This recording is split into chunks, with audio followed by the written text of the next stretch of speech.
and start streaming. I'm going to go ahead and share my screen, and I'm going to show everybody who's new. Actually, I don't think anyone's new. I think, yeah, Ad Hoc and Jake are the only new ones. So for you two, I'll show you what we've gone over so far, and then we'll get right to it. So basically what we've done so far is the first thing we did, we created a function that fetches a data set from this website right here, skithub.com. It's real estate data, housing data, and then we load the housing data. You can see on our data set we have a few attributes here as far as like median house value, median income, population of the area, latitude, longitude, some basic attributes here. And then the data set starts at 0, and we have about a little over 20,000 properties that we're analyzing. Housing head just gives us like the head of the data set. Housing info gives us more like big picture data of the data set. So there's 20,600 longitude data points. Then we go into like just targeting independent attributes individually and the different methods you could run on it. And then the describe method, which gives you some statistical information here, like information you would find in statistics like standard deviation and percentiles. Then we go on to visualize the data a little bit, so you could see of the properties in the data set, where they're located longitude, where they're located latitude, total bedrooms and median income, all that stuff. So you see where they graph. You can see here like most of the properties have bedrooms in this area here. Median age for the houses is pretty spread out, but most of them are in the center between like 15 and 35 years old. But then there's points here where you see like a massive increase at the end, and that's just where they cut it off. So there might be homes that are like 60 or 70 years old, but the data set only goes up to 50. So all those ones that were like 60 or 70, they just put them at here. So we need to normalize that right there. Same with this here. You see a huge spike at the end. That's just any property that was over $500,000. They just put them all right here at 500,000. So you get this spike that would mess up our model. So we go over a couple different functions that have to do with splitting our data into training and test sets. This is an unreliable one because eventually all the training and the data and the test data is going to like intermix. So data that was training data becomes test data, and test data becomes training data, and your model doesn't perform the way it's supposed to. Then we have a couple custom functions here, which are better because we're using IDs. So if it's training data this time we run it, it's going to be training data next time. But this is us actually like custom coding these methods. And then we realized that Scikit-Learn actually has functionality for this built right into it. And so we use the train test split method, which is same thing, creating that consistency between running your model and between training your model, but the training data is the training data, test data stays the test data, and so it maintains the reliability. Go on to just look at, we start like manipulating data in some ways. Here we created, we turned the income into categorical data with 5 buckets. Instead of, if you look at it up here, income, it's kind of just on a range here. We turned it into just 5 buckets. So this is where we start visualizing our data. You can see where most of the properties are here in the San Francisco area, here in the San Diego area, then some Los Angeles and Sacramento. You start seeing the shape of California here. So you're like, okay, like this is good because if you ran this graph and then it was like the shape of Texas, you'd be like, oh, I thought we were analyzing California data. This isn't California. This looks like Texas. And then you would know like, oh, I don't even have the right data. So it's nice to start seeing some visualizations here. Same here. It's definitely California. Definitely the coast has the more expensive properties. Then we do we plot the data on graphs. We're looking for relationships, specifically linear relationships, and we find here just a linear relationship between median income and median house value. So we start looking at like correlations between different attributes. Same thing. We know we find this linear relationship, and so we zoom in on it a little bit, and you can start seeing like these lines here. So like we have to take care of these lines here because this is gonna actually mess with our model. It's not gonna be accurate if we leave these like these condensed areas here where you actually see lines at like 500, 450, 350, 275, 225. Like you start seeing these lines. We want to just normalize the data. Then we create a couple new attributes. So you can see how we have our total rooms and our households, but we use those two to create rooms per house. And we have total bedrooms and total rooms. We use those to create bedrooms ratio. And we have population and households. We use that to figure out people per house. So you can see how we could use the attributes we were given to create new data. And then like why would we do that? You could see right here that we could find correlations. So obviously the median income is a positive correlation. As the house value increases, the median income of the people who live there also increases. Like that's a clear correlation. But then we also have negative correlations. So you can see here the bedrooms ratio. So as the cost of the house increases, the ratio of bedrooms decreases, and that's an attribute we created. So we could actually create attributes that give us more and better information that will actually help us create a better, more accurate model. Then we go on to go through a whole bunch of normalization stuff. So if you look at our data starts off as like, let's just go up here really quickly. Starts off with like the latitude and longitude is like -124 to -114. Latitude is like 30 to 42. Median age is like 0 to 50. And so what we're doing is we're basically condensing these ranges to smaller ranges to normalize the data. So there are times some of these methods that we use here, it condenses the data into like just a range of 0 to 1. So all the values are in between a range of 0 to 1. Some of them are in between a range of -1 and +1. And we just squeeze all the data into there. And then some of them are just like not 0 and 1 or -1 and 1. It's like 6 to 12 or just other ranges, but they're just smaller ranges. So it helps us just quote unquote normalize our data. We did it here with the RBF, the radio basis function, where is that what it is? I don't know how I remember that. Okay, cool.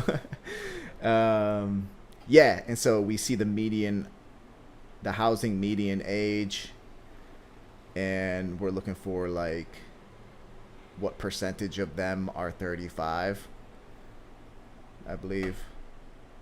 And then we could change these methods a little bit too to make it bigger or smaller. We'll get more into that as well. More of the transformers. So we're transforming our data to make the models more accurate. And then more transformation, which is just modifying the data to create a more accurate model, essentially. And then we ended up with this transformer right here. So we actually ended with this transformer right here. I know who's here that was here last week. Ken, you were here last week, and then Sweeper, were you here? Were you here where we left off? I was here on Sunday. So I missed Friday and Saturday. All right, so you both were here. Ken, is there anything you wanted to add to my summary from last week? So yeah, we have looked at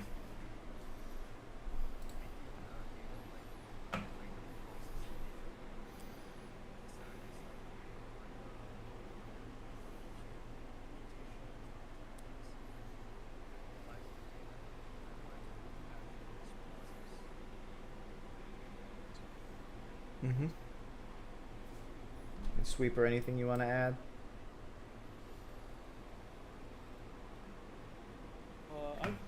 Last week I was just getting back into missed the money and back basically like this fit transformers. it got me thinking. Where we have a Bible, here, and our notes are going to be here. We got the chapter.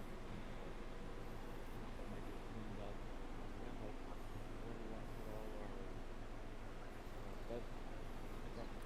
But and our best graph and our graph. So to the worker down below. How does that sound? I can try to like.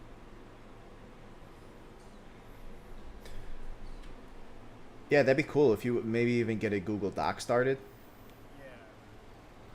Yeah, that'd be cool. What does that look That way, participants of this event, we could give them like people who are regular, not just random people who come for one time, but people who are active week over week. We can give them access to the Google Doc so multiple people can edit and add simultaneously as we're going through the book. like? Yeah. Yeah. Cool. I just wanted to ask one thing that, I mean, the notebook which you showed, it's a rigorous follow. I mean, you are rigorously following the book, or I mean, like, Yes. because I haven't been through the book entirely. I was just going through some concepts which I was not familiar with, was to learn them. So this, I mean, whatever you are doing is found in the book. Yes. I'm literally reading through the book line by line. And anytime I encounter a word that I don't understand, I either pause and do a Google search, or I ask someone else if they want to go do a Google search. And then several times just throughout the reading as well, like if we go past a word that you don't understand, but I already understand it, sometimes I don't stop because I'm like, I already know the word. So if you don't understand the word, feel free to just do a quick little detour on your own, do a Google search, and then when you find it, just come back and say, hey, I found out what this was, and then share it with everybody. Because if you don't know one of the words, guaranteed there's someone else who doesn't know one of the words. And also, if you're the one that stops it and say, hey, I didn't know what standard deviation was, so I went and did a Google search, and turns out this is what it is, chances are there's someone else who's also doing that Google search too, and they're like, oh yeah, I just searched that too, this is what I found. So everybody's like sharing at the same time, so definitely chip in. I encourage that heavy. Like if there's anything we come across that you just don't understand, go do that quick Google search and share it with everyone else. Yep. Cool. And then here, let me go ahead and share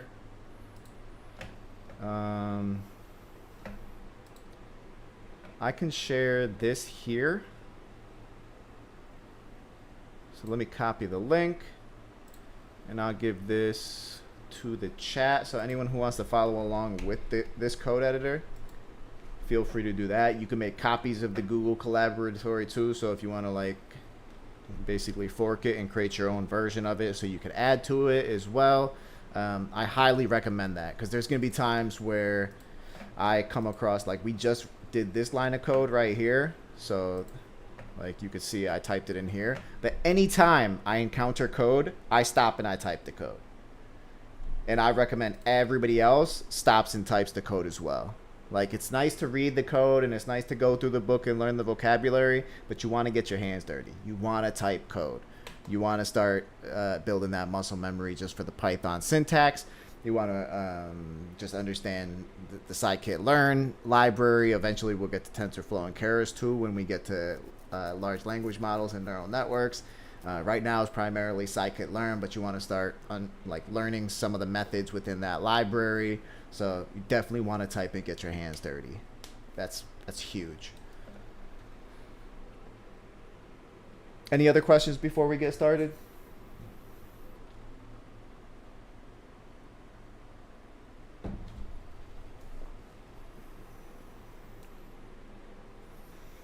Cool.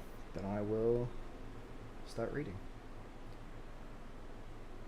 Give me just 1 second. Cool. All right. So we left off here with the transformers. We're almost done with this chapter here, and then we're gonna move to classification. But where we started off was first we import the column transformer class, then we define the list of numerical and categorical column names, and construct a simple pipeline for categorical attributes. Lastly, we construct a column transformer. Its constructor requires a list of triplets, so 3 tuples. So this column transformer is going to take 3 tuples, each containing a name, which must be unique and not contain double underscores, a transformer, and a list of names or indices of columns that the transformer should be applied to. So when we create this column transformer, we're going to give it a name. We're going to give it a transformer, so some function that we want to happen to these attributes, and the list of names of the columns that we want transformed, essentially. Instead of using a transformer, you can specify the string drop if you want the columns to be dropped. Or you can specify pass through if you want the columns to be left untouched by default. The remaining columns, the ones that were not listed, will be dropped. But you can set the remainder hyperparameter to any transformer or to pass through if you want these columns to be handled differently. So I'm still kind of iffy about exactly what a hyperparameter is. A couple people went over it last week, but I definitely need to dig into that a little bit more.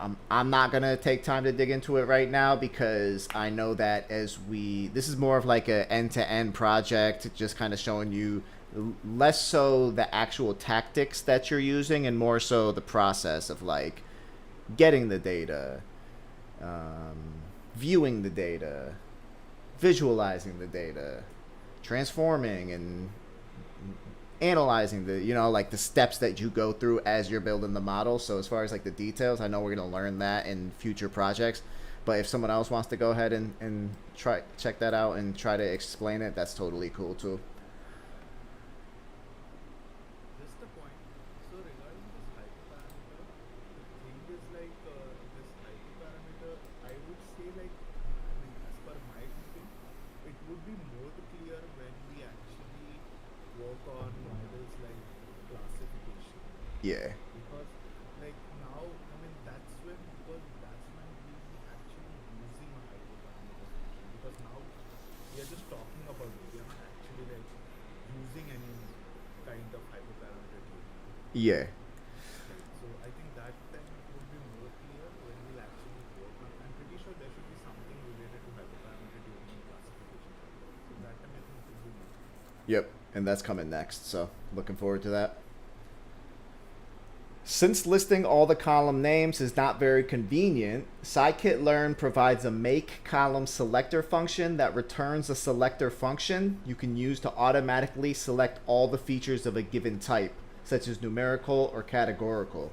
You can pass this selector function to the column transformer instead of column names or indices. Moreover, if you don't care about naming the transformers, you can use make column transformer, which chooses the names for you, just like make pipeline does. For example, the following code creates the same column transformer as earlier, except the transformers are automatically named pipeline 1 and pipeline 2 instead of num and cat.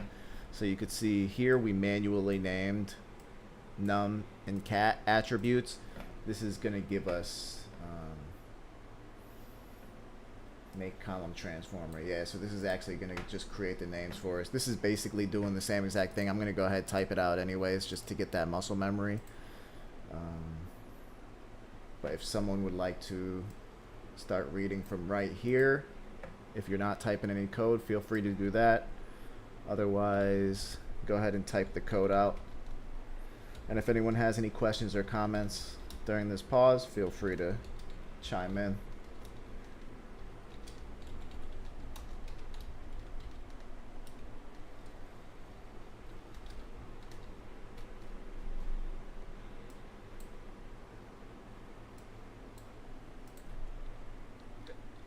Hey Jim, I'm actually not able to understand the intuition behind why we are doing make column select and make column transformer. I mean, I know it's about pre-processing, but what is it actually? And what is it actually? Say that again. You broke up just a little bit. No, I'm saying, I mean, what is the intuition behind make column select and make column transformer? I mean, I know it's a part of data pre-processing, but I mean, what is So it looks like make column transformer. If you don't care about naming the transformers, you can use make column transformer. So just instead of naming your own transformer, it will do the naming for you. That's what it sounds like. And then instead of naming the columns, it will actually name the columns for you. But someone correct me if I'm wrong. That's just what I'm getting from.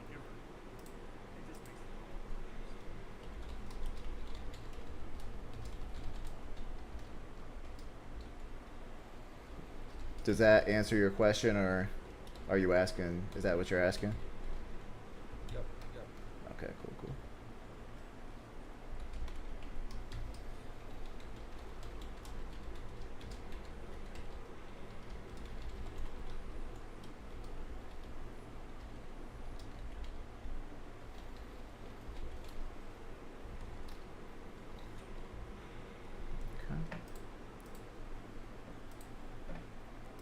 Cool. So now we're ready to apply this column transformer to the housing data.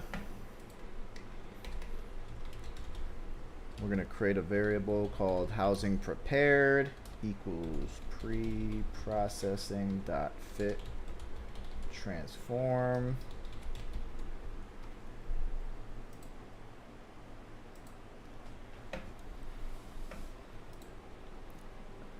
We have a pre-processing pipeline that takes the entire training data set and applies each transformer to the appropriate columns, then concatenates the transformed columns horizontally.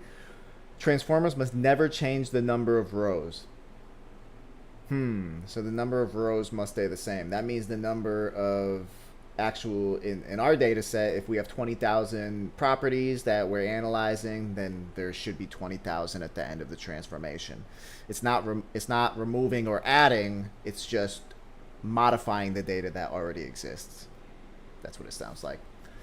Once again, this returns a NumPy array, but you can get the column names using preprocessing.getFeaturesNames out and wrap the data in a nice data frame as we did before. The one-hot encoder returns a sparse matrix, and the num pipeline returns a dense matrix. When there is such a mix of sparse and dense matrices, the column transformer estimates the density of the final matrix. For example, the ratio of non-zero cells. And it returns a sparse matrix if the density is lower than a given threshold. By default, sparse threshold equals 0.3. In this example, it returns a dense matrix. Your project is going really well and you're almost ready to train some models. You now want to create a single pipeline that will perform all the transformations you've experimented with up to now. Let's recap what the pipeline will do and why. Missing values in numerical features will be imputed by replacing them with the median, as most machine learning algorithms don't expect missing values. In categorical features, missing values will be replaced by the most frequent category. This was an important step that we actually spent, I feel like, 20 or 30 minutes on. And yeah, this was very, very important, because not only can you not leave these values blank, but you have to decide which tactic to use will be the most effective for your model. So that was definitely an important one. I know we stopped and we discussed this for a while, for those who weren't here. The categorical feature will be one-hot encoded, as most machine learning algorithms only accept numerical inputs. So instead of using words to represent the data, we converted those words into numbers so that our algorithm could use it. A few ratio features will be computed and added. Bedrooms ratio, rooms per house, and people per house. Hopefully these will better correlate with the median house value and thereby help the machine learning models. So we created attributes that didn't exist with the attributes that did exist to hopefully use to make our model more effective. A few cluster similarity features will be added. These will likely be more useful to the model than latitude and longitude.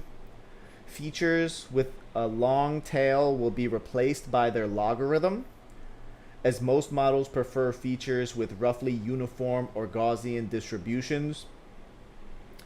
And all numerical features will be standardized, as most machine learning algorithms prefer when all features have roughly the same scale.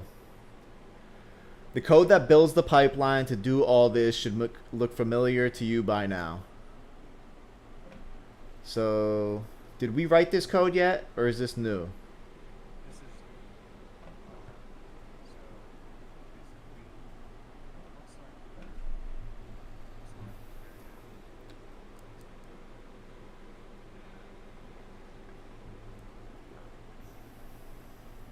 So we're making a pipeline and then basically transforming the data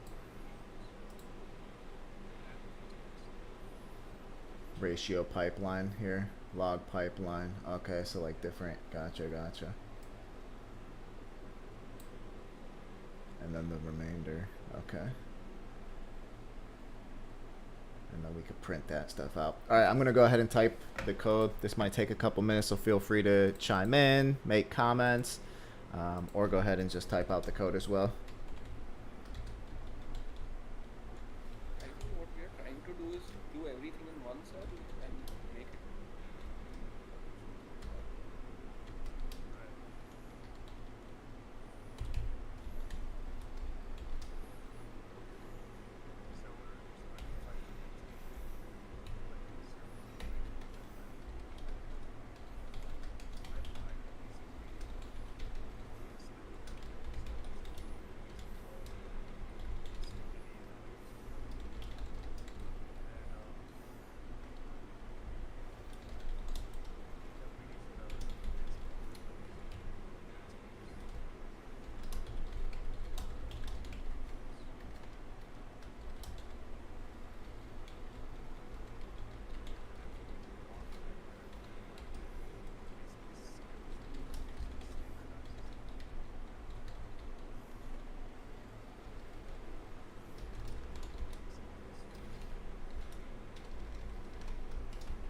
That's what this all is doing, step by step.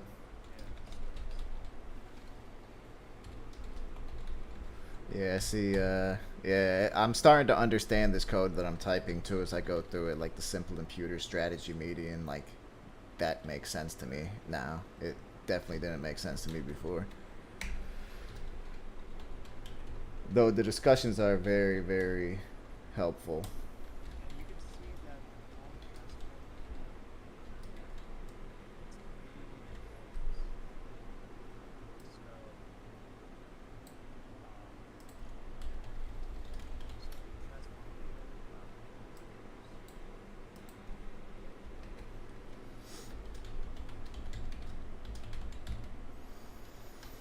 I wonder how it really is though. Like if you're on a machine learning team, like are they automating or like are they having Scikit-Learn come up with the names for them, or are they spending the time to come up with these names? I feel like having Scikit-Learn come up with the names for you is definitely the way to go. yeah, so yeah,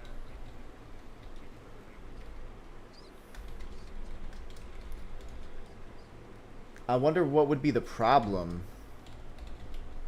I wonder why would somebody come up with their own names versus letting Scikit-Learn come up with the names for them? Could there be issues that arise? right, so if you like make it you get a passive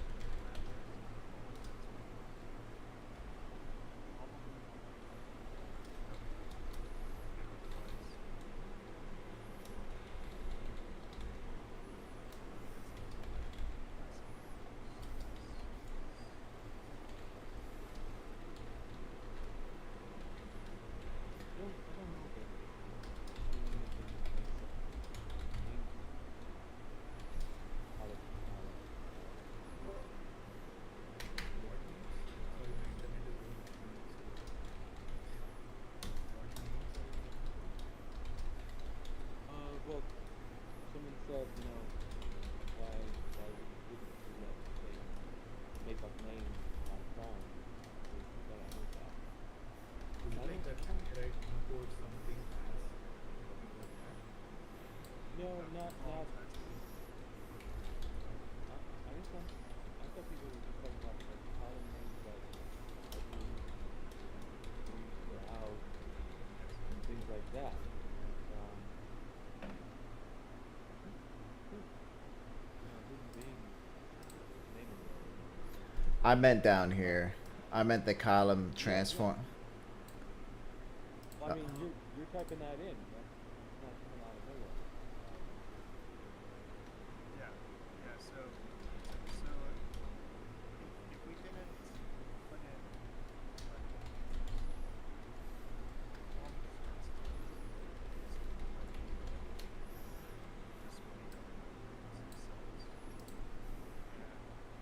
we want to have it so that if we understand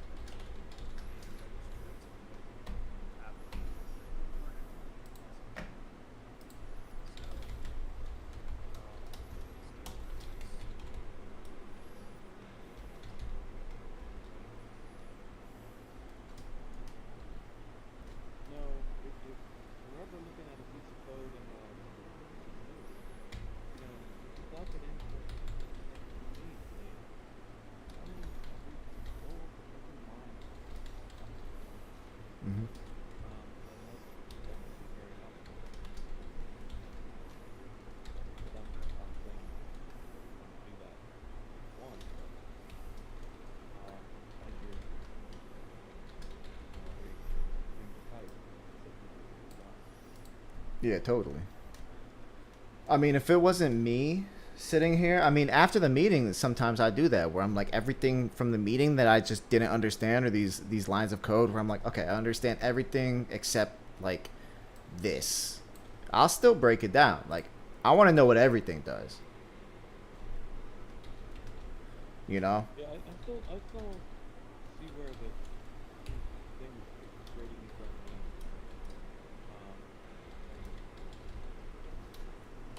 I see what the column transformer is doing. It's right here. So the column transformer, you're passing in the array, and inside of the array, you're passing in these columns that we're going to be transforming, right? So here we are creating a category called bedrooms that we're using the ratio pipeline on. This is the transformation method. So we're converting this into a ratio, and then we're executing this on the total bedrooms and the total rooms. And then it looks like we're giving a label of rooms per house. Same thing. The transformation function we're running on it is ratio pipeline, and we're executing this on total rooms and households. So this column transformer takes an array, right? And inside the array, you're going to pass in, you could pass in just one, but this one is taking 1, 2, 3, 4, 5, 6. So it's creating 6 columns in the process data. One is called, this is going to be the name of the column. This is going to be, the second argument is going to be the transformation function that is applied to it. And then the third is going to be the attributes in your data set that this transformation is applied to. So you're basically deciding what transformation you want to run on which attributes, basically. And this is the name. This is what you're calling it. So are we? It looks like we're actually statically giving it names here, but there is an option to let this function name it for you. That's what I'm talking about.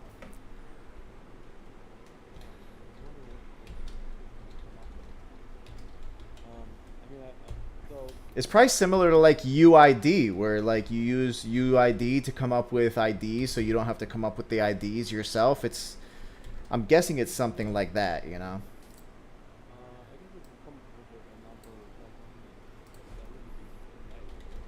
Yeah, it wouldn't be too readable.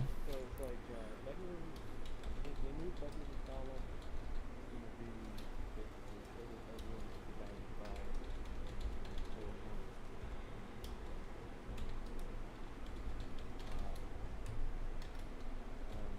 If you say it like that, it's clear.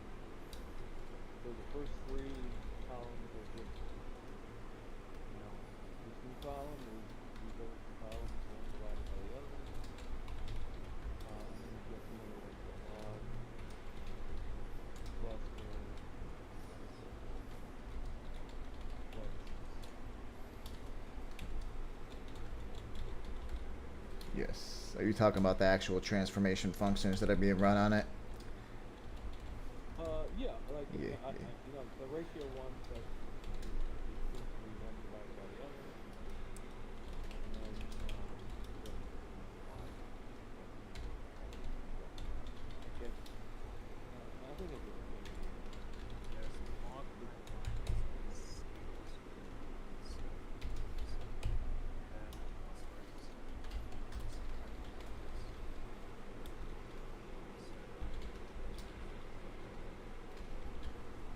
like what like for example, the log pipeline is looking at five of the field, and then what type of value is then going to be in that log?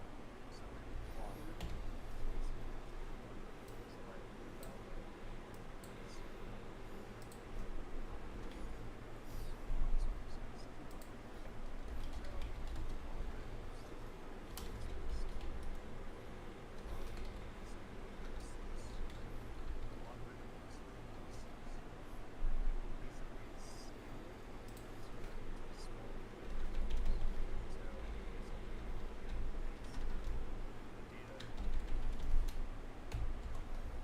Mm-hmm. So how's it doing it? Is making new each of those five ones? What is Yeah, so what is it's the so log? it's like It's transforming. It's changing the data. transforming the yeah, it's like transforming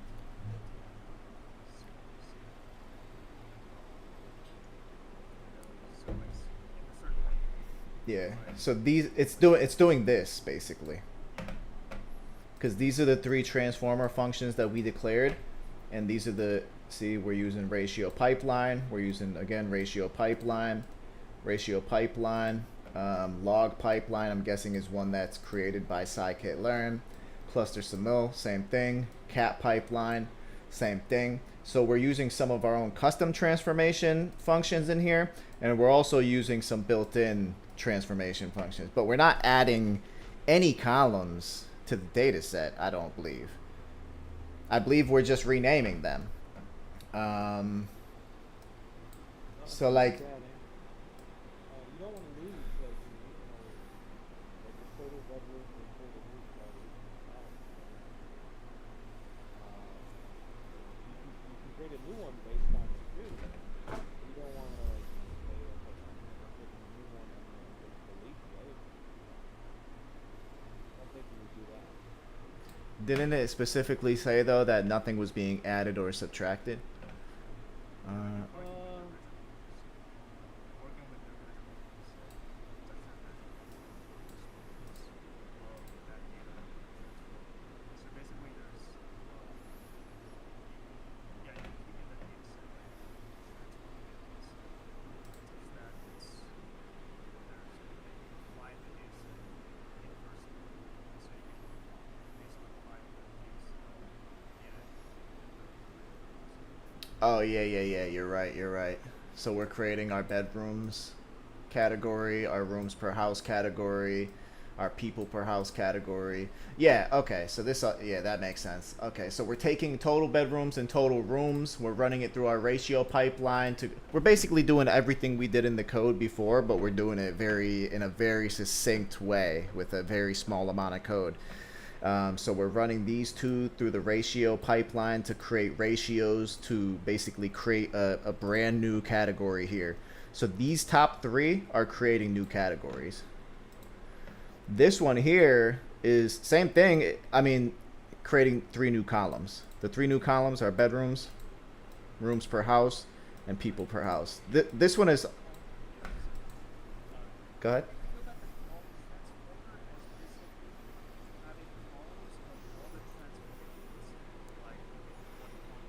so you can have like multiple transformations of one column, and then the next column has like a transformation of like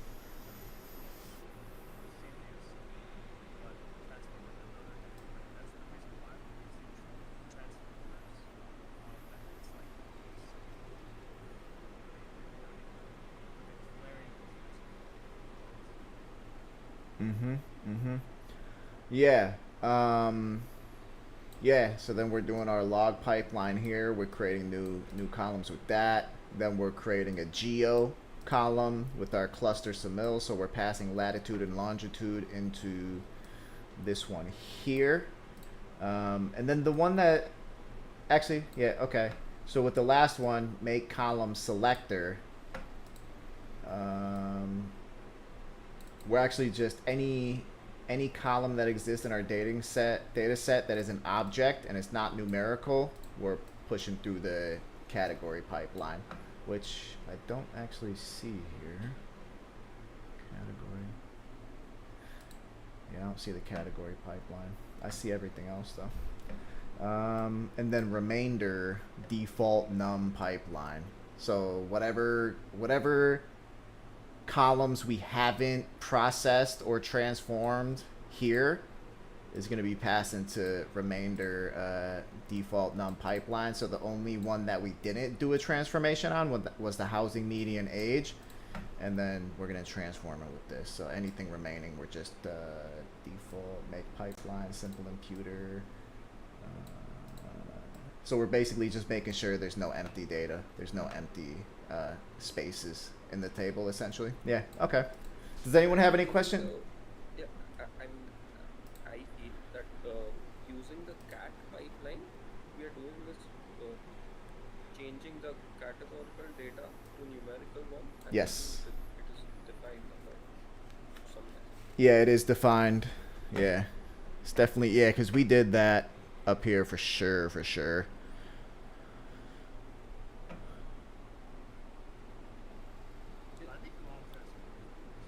I mean, if you want to search, just Control F and right, rather than just go all the way up.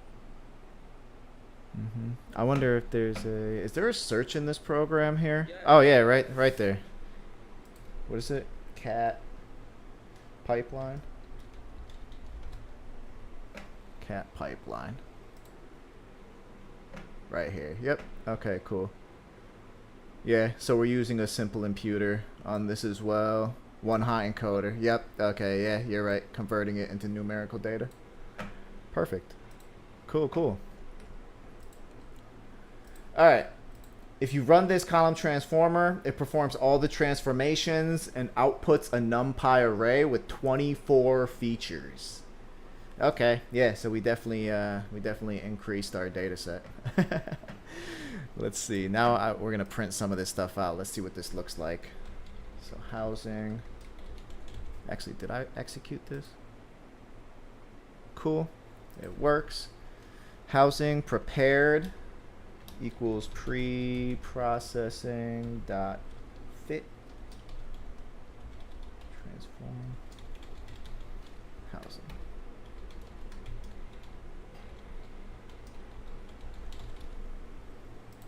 Let's see. So I guess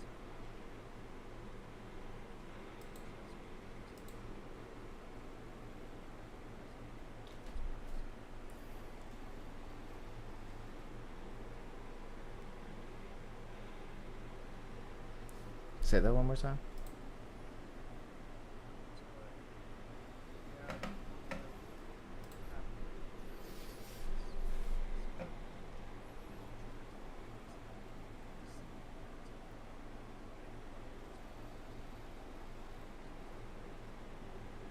Yeah, I think column transformer is just useful if you want to build like a pipeline you could reuse with multiple data sets too, right? Huh. Yeah, I made a mistake here. Okay.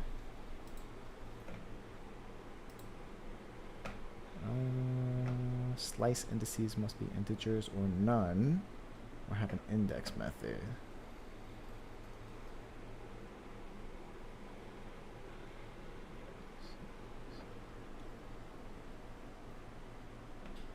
I think I'm missing a comma or something. Yeah.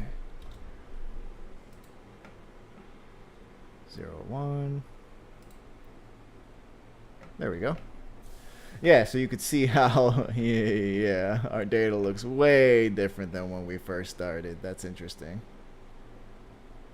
Wow. Alrighty. So what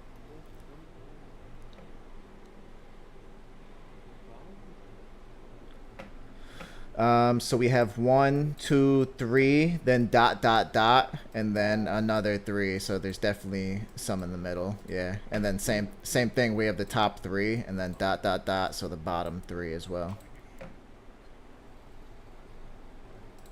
I don't think it's gonna show you. I don't even think there's space for all of them. If you want to go find out how to print out the entire data set, though, That I don't want to like sit here just guessing, but yeah, do a quick search. If you figure out how to do that, then just let me know and we'll. No, do like the what is it, head something dot head maybe? Just to see like the first 5 rows of all the columns. Or describe. Um, Yeah. You can I believe you can index on the first value and then print out the length.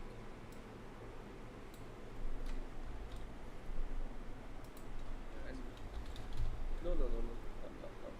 Oh What yeah. I mean, Function. except for the print, I mean delete the print and write length. Just lane, right? Yeah. 24. Yep. Yeah. Yep. So there's I 24. just wanted to, I was looking forward to seeing like, okay, what do these new columns look like?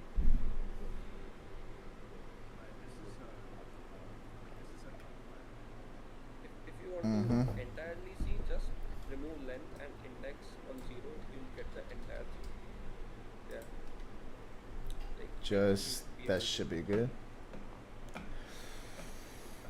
Yeah, so this is all 24, 6x4, 24. Yep. Yeah. Okay, so those, and within that, they don't, the labels aren't part of it. Yeah. It is. Yeah. I mean, if you want infer things from the transformed array, then you'll have to create again a data frame, and you'll have to match the column names and the values.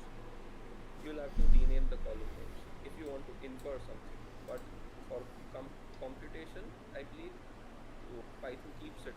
I mean, the model likes the array format, which is just numbers and no text at all, which is why I think we are seeing just an array rather than Right. So this a is proper basically data frame.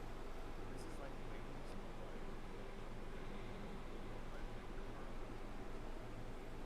Well, I think in this data set, we only have one label, and that's the actual cost of the property, whereas these are just this is just data about each property.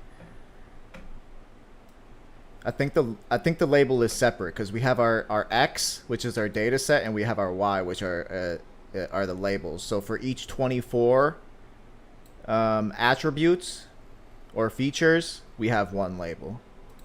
Perfect. Yes, it is like that. And just one thing, I have a doubt that if you remove the index and just print the length of housing prepared, it should give you the total number of instances, right? Yeah, 20,600, I think, right? Oh, 16. Oh, yeah, because this is our training set. Okay. Yeah. Yep. Yeah, this is very interesting because if you look at this, all right, so let me ask this. This is going to seem like a dumb question for anyone who's good at math. So this -4 just means that we move the decimal point 4 to the left, right? Yeah. 10 raised to -4. So it looks like all of these numbers are basically between -1 and 1. Yeah. That is what I believe. Huh. Standard scalar is doing. Standard scalar combined with the ratio thing. Uh-huh. Yeah, because there's no pluses there's no pluses of 1 at all. All the pluses are just 0. All the negatives are, which would give you a number in between 0 and 1. Huh. That's interesting. Okay, that's good to know. So yeah, okay. So that's the normalization of data right there. That's very interesting. Cool. Now, can you look at that Mr. 24 and then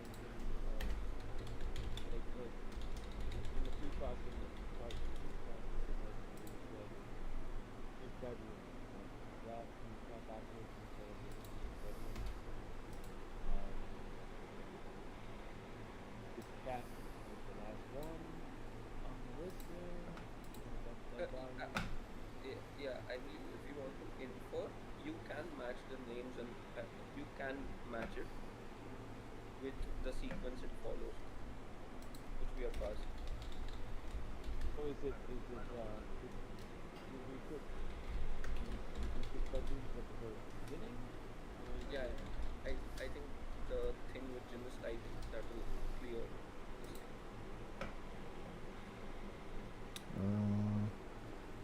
feature names out. Transformer geo type does not provide get features name out.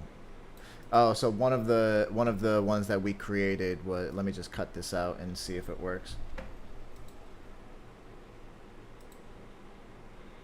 All right, there we go. Cool. Yep. So it looks like it's in, yeah. Looks like it's in the same order.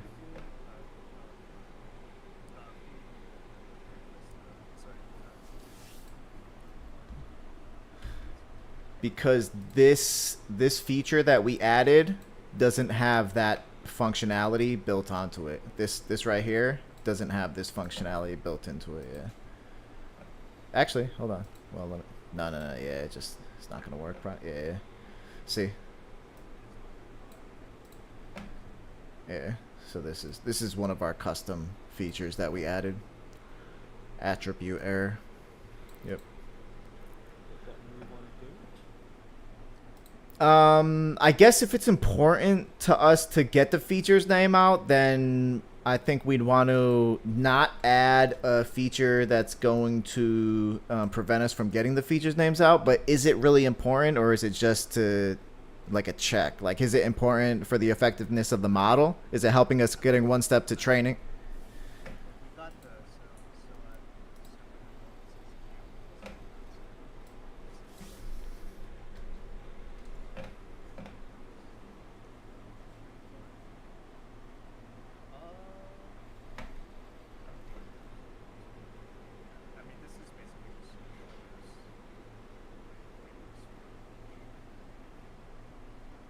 I mean, if you want to stop your, in your process, if you want to stop your and just see how the column transformations take place, and if you want to have a new data frame, which is your pre-processed data frame, then the feature's name would make sense. You can map it out by creating a data frame out of these features, these process things. Otherwise, we can simply pass it to a model and start the training process. But if you want to infer something again from the pre-process, this process data set, then it makes sense to create a data frame again and view it in a more organized way. Other than that, I think we can just simply pass this array to a model and get started with the model. Cool. So, the looking at the wait, Yes. I was thinking, we're gonna end up presenting a new column in the bedroom, but down in the array, you see the bedroom weight.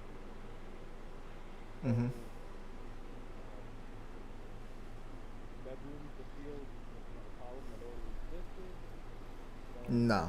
No, we created bedrooms.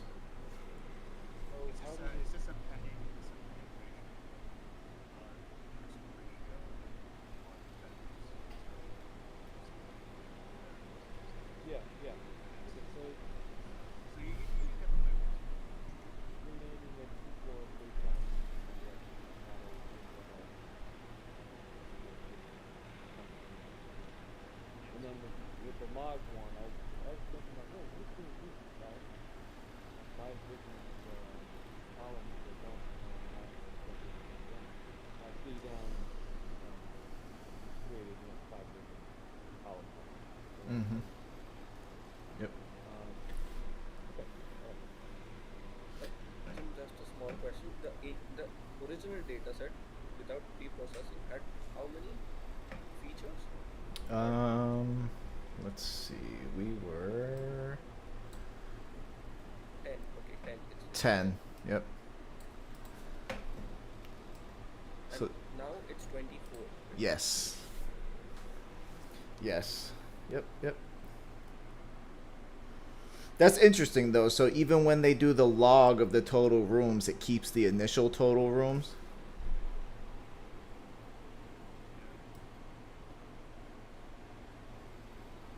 I think if you want to, you'll have to explicitly drop those columns. Yeah, if you wanted to. So what? Hold on. One question before we keep going. So let's just say we're looking at the log total rooms.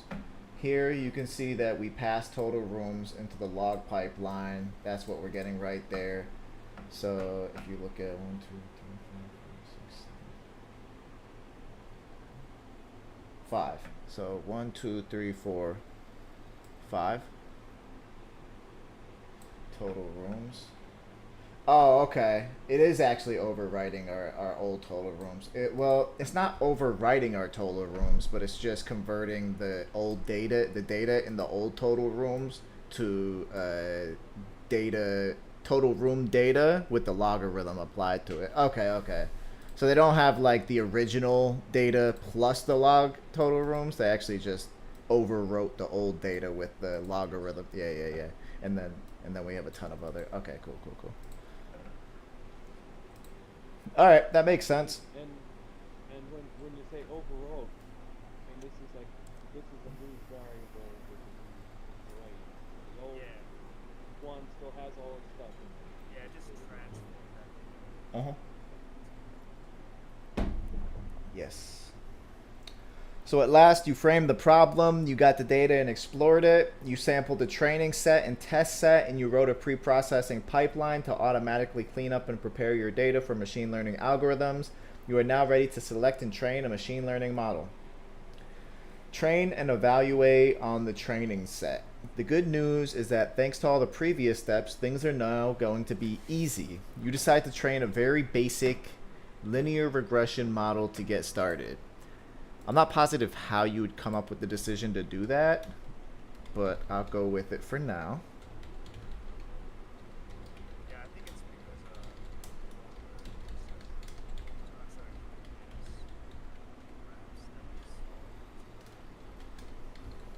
Hmm. Plus, if you see the Scikit-Learn cheat sheet on a new tab, it's a beginner's guide to, when to select which model. Hmm. Yeah, so They have mapped it out. yeah, I think it's previously when we saw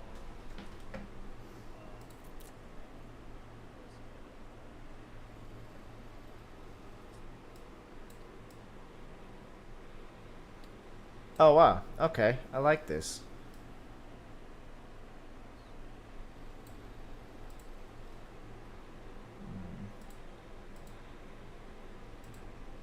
Ah, nice. So it shows you exactly how. Yeah, it shows you exactly how you got there. Total rooms. Log, we did 5. Yeah. Okay, cool, cool. This is nice. So you get the visualization of how you even got to the linear regression model. And then the pipeline.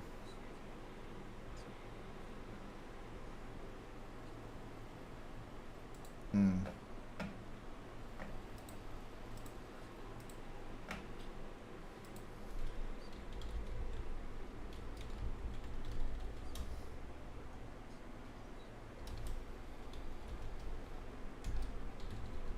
Yeah, I believe all that stuff is built right into the Scikit-Learn library. What did you type?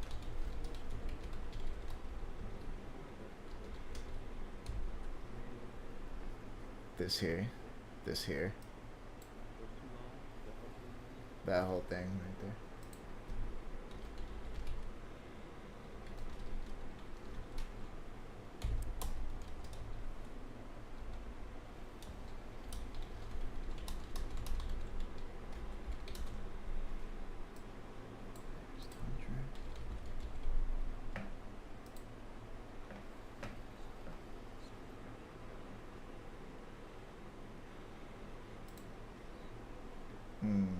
Okay, and we're just taking the first 5, it looks like, or the last 5. This is the last 5 or the first 5 in Python? Last 5, right? So that is the first one. Okay, and then if it's okay, cool, cool. It's from 0 to index 9. All right, cool. Thank you.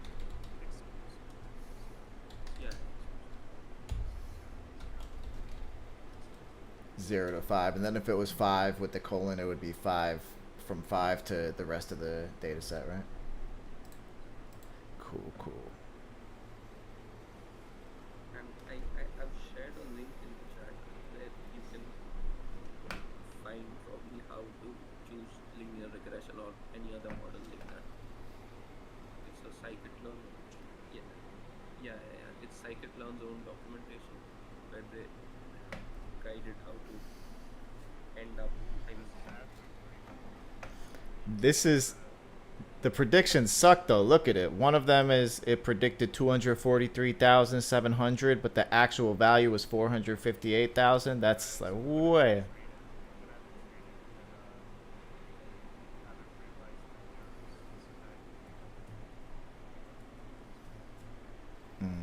Okay. Well, it works, but not always. The first prediction is way off by over $200,000, while the other predictions are better. Two are off by about 25%, and two are off by less than 10%. Remember that you chose to use the RMSE, root mean squared error, I believe, as your performance measure. So you want to measure this regression model's root mean squared error on the whole training set using Scikit-Learn's mean squared error function with the squared argument set to false. Oh, it's off because we didn't apply the same cost function that we applied to our data set to the prediction. Okay, that makes sense.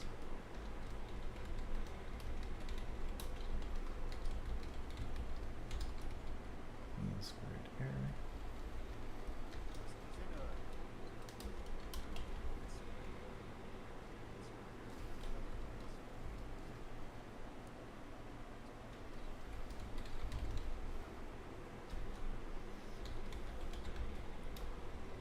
Yeah. I thought it was called the cost function. I don't know if that's the same thing though. Yeah, a cost and loss function. I'm second guessing on it, but yes, they do mean the same thing. Like this is the cost you're paying, and this is the loss you're facing. Mm-hmm.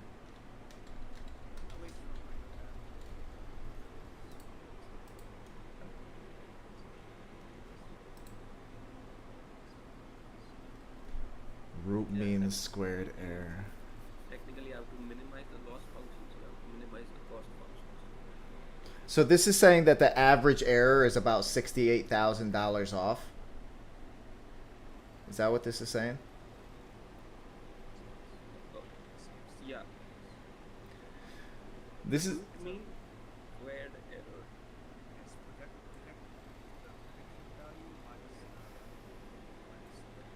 actual. Yeah.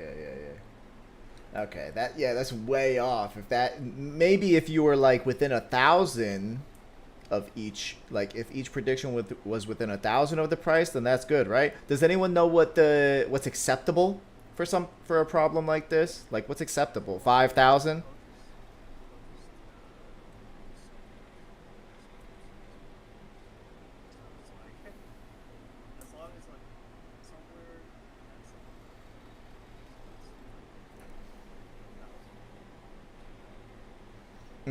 Like if I'm just saying, like if I was the boss and my team built a machine learning model and they were like, all right, so if we run it 100 times, then 99 out of 100 times it's going to be within 5,000, but that other one time it's like off by 200,000.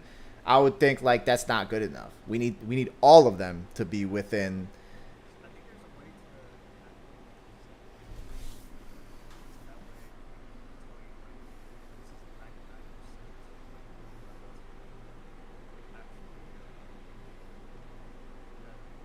Yeah, like if 1% of the time it was off by like 6,000 or 7,000, then I'd be like, okay, well that's not 200,000, but it's still off by 1% regardless. But the amount that it's off is so small that I'm like, all right, well that doesn't seem as bad. But if it's off only a couple of times, but it's off by a lot, like for self-driving cars, if 1 out of 100 get in car accidents and people die, that's not good enough. You know what I'm saying? So like, yeah. So for a problem like this, like what's acceptable, you know? Yeah. What issues as a metric. Yeah. All right, let's read down to here. We got about 5-10 more minutes left, so I'm just gonna read down to here and type this code, and then we'll chat for like the last 5 minutes. Let's just get down to this section so we know like where we left off. All right, so this is better than nothing, but clearly not a great score. The median housing values of most districts range between 120,000 and 265,000. So a typical prediction error of 68,628 is really not very satisfying. This is an example of a model underfitting the training data. When this happens, it could mean that the features do not provide enough information to make good predictions. Or that the model is not powerful enough. As we saw in the previous chapter, the main ways to fix underfitting are to select a more powerful model, to feed the training algorithm with better features, or to reduce the constraints of the model. This model is not regularized, which rules out the last option. Reduce the constraints. You could try to add more features, but first you want to try a more complex model to see how it does. You decide to try a decision tree regressor, as this is a fairly powerful model capable of finding complex nonlinear relationships in the data. Decision trees are presented in more detail in chapter 6. So I'm going to go ahead and just type this code and this code. Feel free to just continue where we left off in the conversation.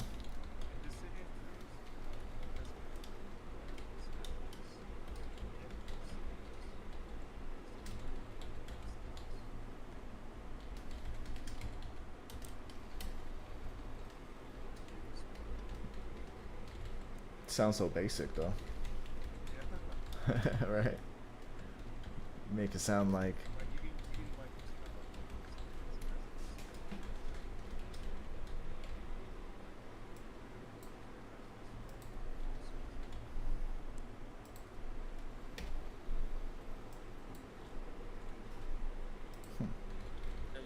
Decision tree regressor, I believe, is a much complex ensemble technique.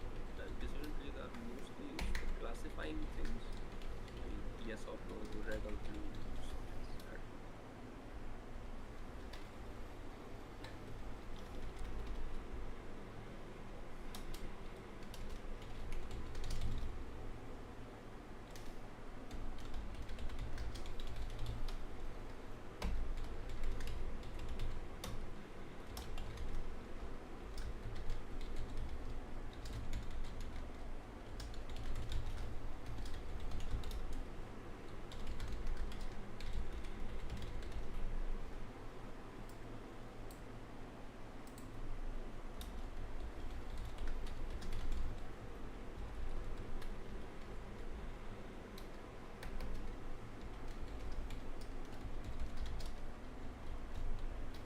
okay.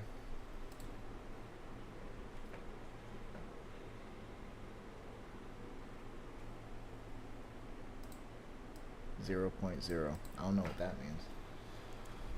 Oh, overfitting.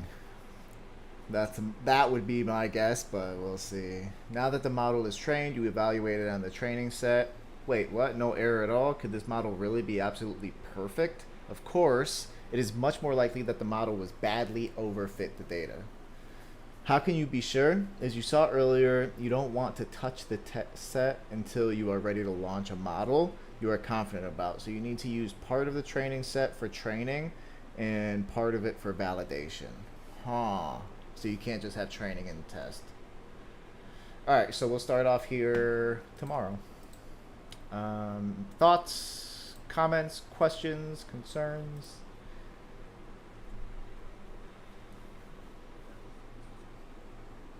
Yeah. Yeah. This was the link I was talking.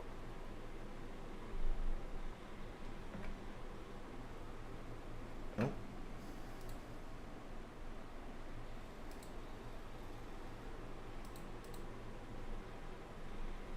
Hey.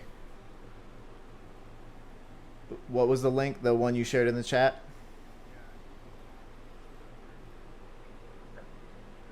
Right estimator. I mean, it's Scikit-Learn's cheat sheet to closer to the list of models which you could try for your machine learning problem. Okay, cool.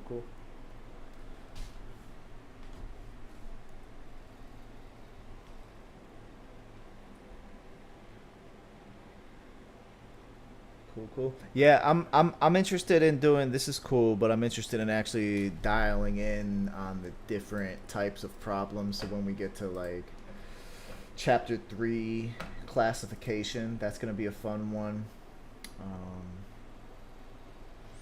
Yeah, there's just it looks like you really just go into depth in each one of these. So like just this training models alone, like it's gonna be nice to have these chapters where it's all hands on. And honestly, I'm more excited to get to the neural networks and deep learning because that's just like the talk of the town, what everybody's talking about these days. But it's nice to understand like the basics and all the fundamentals first, you know.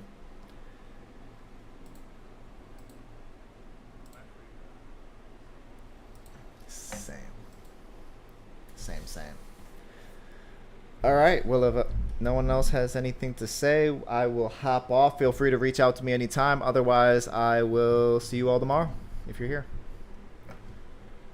Yeah, for sure. Right. See ya. Right. Have a good night. Thank you. Thanks a lot. Thank you.